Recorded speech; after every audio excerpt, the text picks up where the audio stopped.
हरे कृष्णा। हम लोग श्रीमद् भागवतम कैंटो से चैप्टर 3 पढ़ रहे थे। ओम नमो भगवते वासुदेवाय। ओम नमो भगवते वासुदेवाय। ओम नमो भगवते वासुदेवाय। हम लोग श्रीमद् भागवतम कैंटो 6 चैप्टर 3 पढ़ रहे थे। और आज हम बिल्कुल कंक्लूड कर रहे हैं इस चैप्टर को, और ये जो हमारी सीरीज चल रही वो भी आज कंक्लूड हो रही है। और लास्ट बात यहाँ तक आई थी कि यमराज जी ने फाइनल इंस्ट्रक्शन दिया था अपने सेवकों को, यमदूतों को, कि आपको किन के पास नहीं जाना है और किन को नरक लेके जाना है। तो उन्होंने क्लियर इंस्ट्रक्शन दिए हैं कि जिस व्यक्ति ने कभी भी भगवान का नाम नहीं लिया हो, जिसने कभी भी भगवान का स्मरण नहीं किया हो, जिसने कभी भी भगवान को एक बार भी प्रणाम नहीं किया हो, जिसने विष्णु कृत्य अर्थात भगवान की सेवा नहीं की हो, भगवान को भोग लगाना, पुष्प आरती, कैसी भी सेना सेवा वो नहीं की हो, उसको मेरे पास लाए, क्योंकि वो मूर्ख है और वो धूर्त है। तो क्लियर इंस्ट्रक्शन दे दी गए कि किनको नरक लाना है। अब इसका उपसंहार किया जा रहा है आज चैप्टर का। देख, उसके बाद क्या हुआ, इंस्ट्रक्शन देने के बाद यमराज जी ने क्या किया, देख। तच्छम्यतां स भगवान् पुरुषः पुराणो नारायणा स्वपुरुषैर्यद् सत्कृतं नः स्वानामहो न विदुषां रचिताञ्जलीनां क्षान्तिर्गरीयसि नमः पुरुषाय भूमने। अनुवाद और तात्पर्य बाय जगत गुरु श्रीला प्रभुपाद। तो अपने सेवकों को इस प्रकार इंस्ट्रक्शन देने के बाद तब यमराज स्वयं को तथा अपने सेवकों को अपराधी मानते हुए भगवान से क्षमा याचना करते हुए इस प्रकार बोले, हे प्रभु, मेरे सेवकों ने निश्चित रूप से अजामिल जैसे वैष्णवी को बंदी बनाकर महान अपराध किया है। अजामिल को वैष्णव कहा जा रहा है। हे नारायण, हे परम एवं पुरातन पुरुषोत्तम, आप हमें क्षमा कर दें। अपने अज्ञान के कारण हम अजामिल को आपके सेवक के रूप में नहीं पहचान सके, और इस तरह हमने निश्चित रूप से अपराध, महान अपराध किया है। अतएव हम हाथ जोड़कर आपसे क्षमा मांगते हैं। हे प्रभु, आप अत्यंत दयालु हैं और सद्गुणों से सदैव पूर्ण रहते हैं। कृपया हमें क्षमा कर दें। हम आपको सादर नमस्कार करते हैं। ठीक है। तो यहाँ पर क्षमा मांगी जा रही है, तो दो तरीके हो सकते हैं क्षमा मांगने के। एक, वो जिस आसन पर बैठे थे वहीं से भगवान को स्मरण करते हुए क्षमा मांग रहे हैं, और एक जहां वो रहते थे वहां पर भगवान का विग्रह भी था, तो वहां पे जाके भी क्षमा मांग सकते हैं। तो वो भगवान से क्षमा मांग रहे हैं कि हे नाथ, हम आपके दास हैं। हमसे जो गलती हो गई है, जो महान अपराध हो गया है कि हमने अजामिल जो आपका सेवक है उसको हम पहचान नहीं सके और उसको हमने बंदी बना दिया। तो कृपया हमें क्षमा कर दीजिए। हम मैं अपने आदमियों मतलब उनके साथ आपसे क्षमा मांग रहा हूँ। हम आपको नमस्कार कर रहे हैं, कृपया हमें क्षमा कर दीजिए। तो यमराज जी भगवान से माफी मांग रहे हैं कि कृपया जो हमसे अपराध हो गया उसके लिए क्षमा कर दीजिए। तस्मात् संकीर्तनं विष्णो जगन्मङ्गलमांसां महतामपि कौरव्या विद्यकान्तिकनिष्कृतम्। श्रीला सुखदेव गोस्वामी ने कहा, हे राजन, भगवान नाम का कीर्तन बड़े से बड़े पापों के फलों को भी उन्मूलित करने में सक्षम है। इसलिए संकीर्तन आंदोलन का कीर्तन संपूर्ण ब्रह्मांड में सबसे शुभ कार्य है।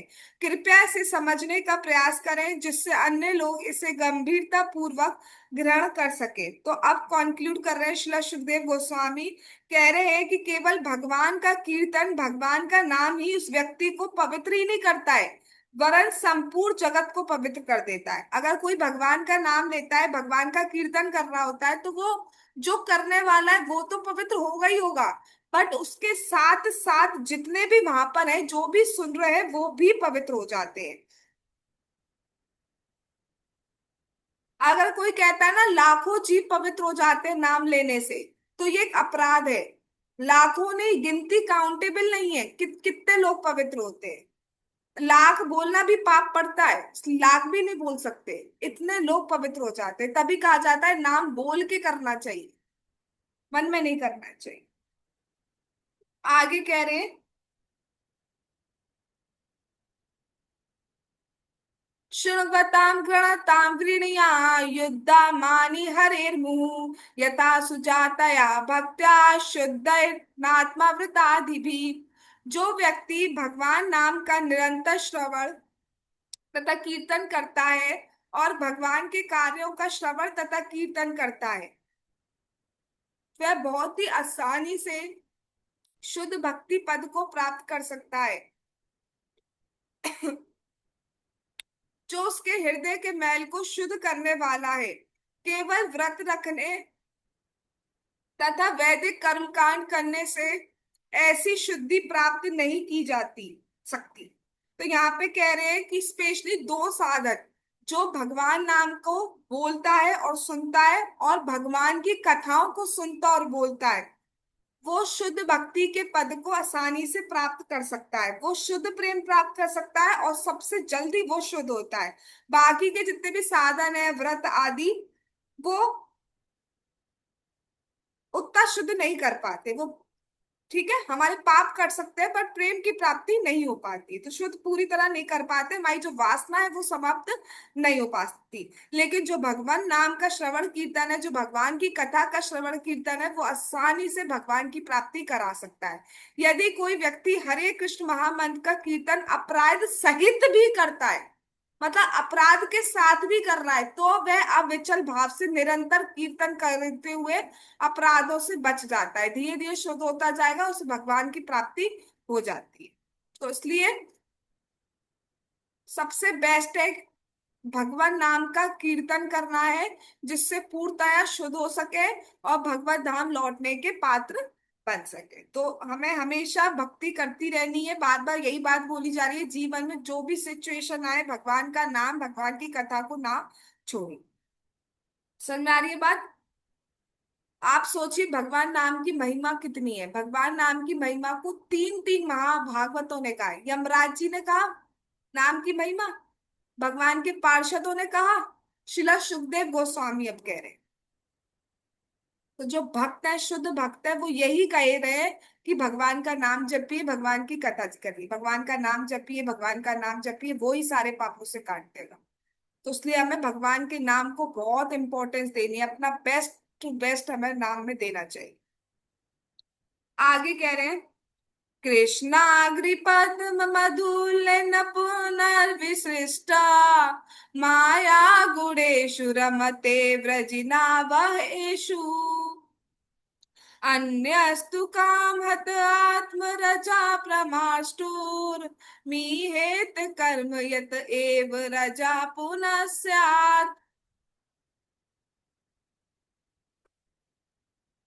जो भक्तगण भगवान कृष्ण के चरण कमलों के मधु को, जो भक्तगण सदैव चाटते रहते हैं, वह उन भौतिक कर्मों की तनिक भी चिंता नहीं करते, जो प्रकृति के तीन गुणों के अधीन संपन्न किए जाते हैं और जो केवल दुखदाई होते हैं। दरअसल भौतिक कर्मों में वापस आने के लिए भक्तगण कभी भी कृष्ण के चरण कमलों को नहीं छोड़ते।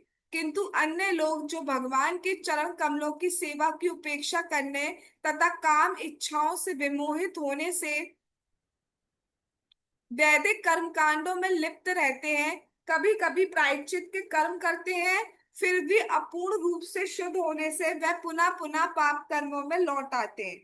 वही बात कही जा रही है कि जो व्यक्ति भक्ति में, भगवान की कथा में मस्त रहता है, कीर्तन करता है, सेवा करता है, जाप करता है, वो माया के गुणों के अधीन नहीं रह पाते हैं। जो भगवान के चरण कमलों का मकरांद रस है, मकरंद रस हमने कल भी बताया था क्या है, भगवान की कथा का श्रवण, भगवान के नाम का जप, ये एक बहुत बड़ा नेक्टर है। जो शुद्ध भक्त होते हैं ये इसी में रमते रहते हैं, इसी रस को चाटते रहते हैं और माया के भोगों में नहीं पड़ते हैं। एक भोग, सिर्फ एक भोग हजार दुखों को उत्पन्न करता है।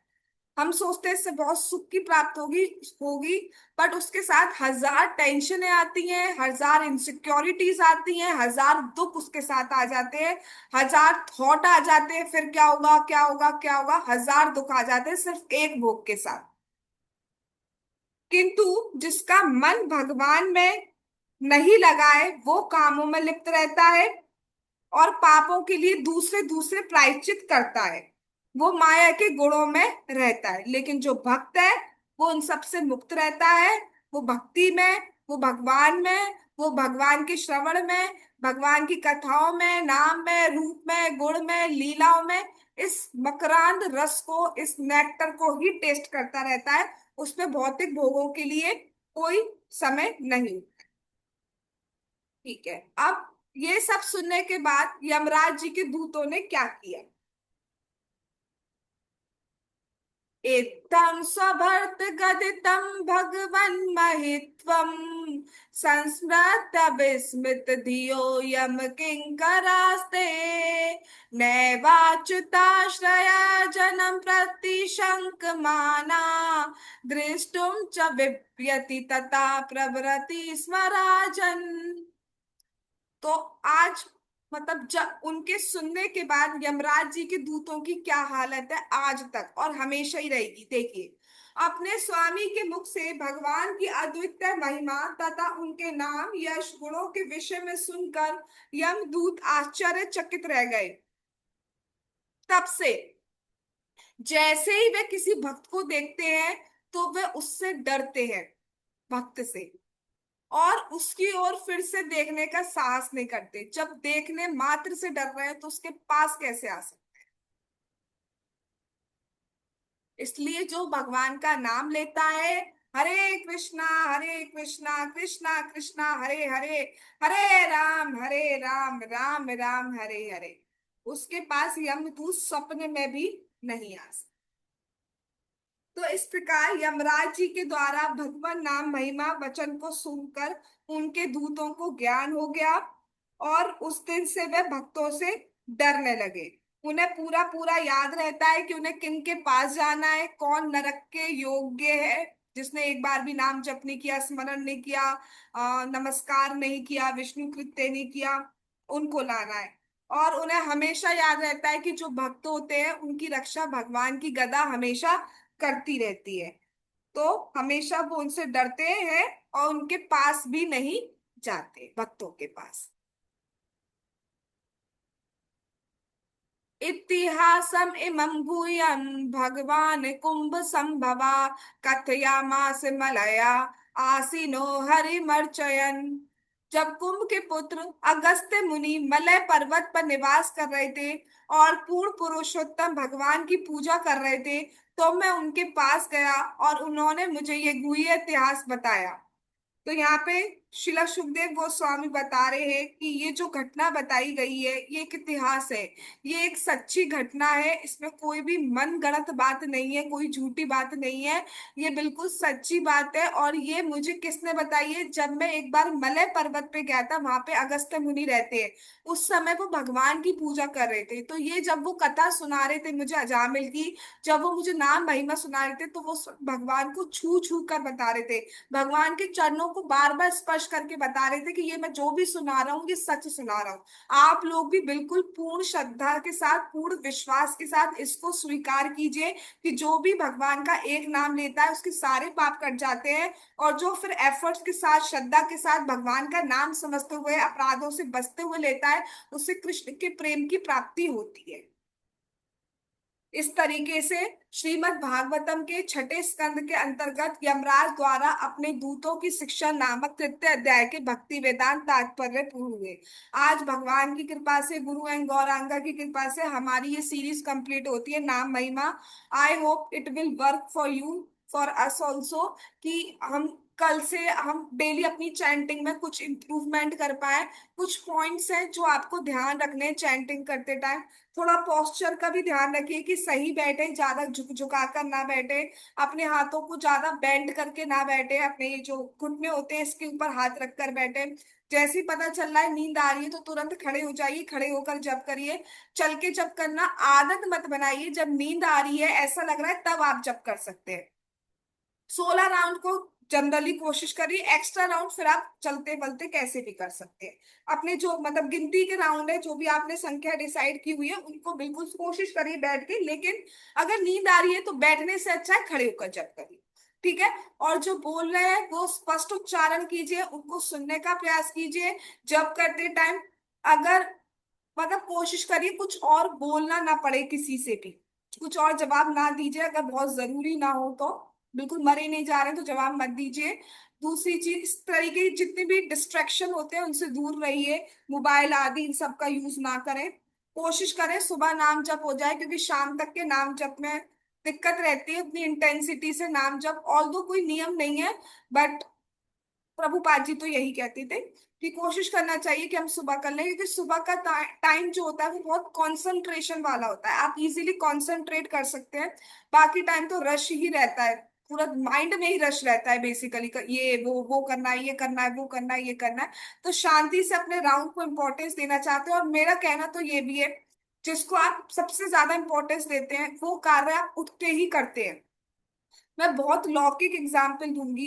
अगर कोई सपोज प्रेमी प्रेमिका है, तो अगर जो उसको उठते ही पहले याद अपने जो भी है पार्टनर की याद आएगी, मुझे ऐसा एग्जाम्पल लेना पड़ रहा है बट मैं समझाने के उस पर बोल रही हूँ, उसकी ही याद आएगी और वो उसकी फोन खोलेगा, उसको देखेगा, उसको देखेगी, जो भी करेंगे मैसेज चेक करेगा, ये वो। तो इसलिए अगर आप भगवान को चाहते हैं प्रेम करना, क्योंकि भगवान तो करते हैं हमसे और हम भी करते हैं, हम कर नहीं पा रहे क्योंकि हम दूसरी दूसरी चीजों में लगे हुए हैं। तो अगर आप चाहते हैं कि वो सब कुछ डॉर्मेंट हो जाए, रिवील हो जाए, सब जो डॉर्मेंट है, सोया हुआ है, वो जग जाए वापस, तो उसके लिए आपको प्रायोरिटी देना चाहिए। ठीक है, प्रायोरिटी डिफाइन कर देते हैं कि आप किससे कितना प्रेम करते हैं। और attraction has seeds of attraction, attention है सीड ऑफ अट्रैक्शन। अगर आप अटेंटिव चैंटिंग करेंगे तो उसमें सीड है अट्रैक्ट होने की कृष्ण के प्रति। तो यही कुछ पॉइंट्स हैं जिनको आप फोकस करते हुए चलिए।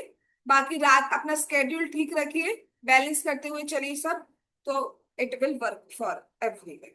बाकी तो अपना अपना सबका स्केड्यूल होता है, किसी की नाइट शिफ्ट है तो बात अलग है, तो अपने हिसाब से चेंज करनी पड़ जाती है चीजें। बट अगर पॉसिबल है तो हमें यही करना चाहिए। तो यहाँ पे नाम महिमा कंप्लीट होती है, और जो भी इसे सुनता है सुनाता है भगवान की उस पर कृपा होती है। लेकिन सुनने सुनाने का अर्थ ये हो गया, अगर वाकई में सुना है तो उसका अर्थ होगा कि आप अप्लाई करेंगे। अगर अप्लाई नहीं कर रहे हैं तो सुनने का क्या अर्थ है। ऑल दो ऐसे भी सुनने का भगवान फायदा दे देते हैं, बट आप चाहते हो कि सच्ची में हम प्योर हो जाएं, क्योंकि मांगते तो हम बहुत रहते हैं कि ये हो जाए, वो हो जाए, वो हो जाए, जब करने की बात आती है तब हम करते हैं। तो वो हमें देखना चाहिए। ठीक है, आज हम यही रुकते हैं।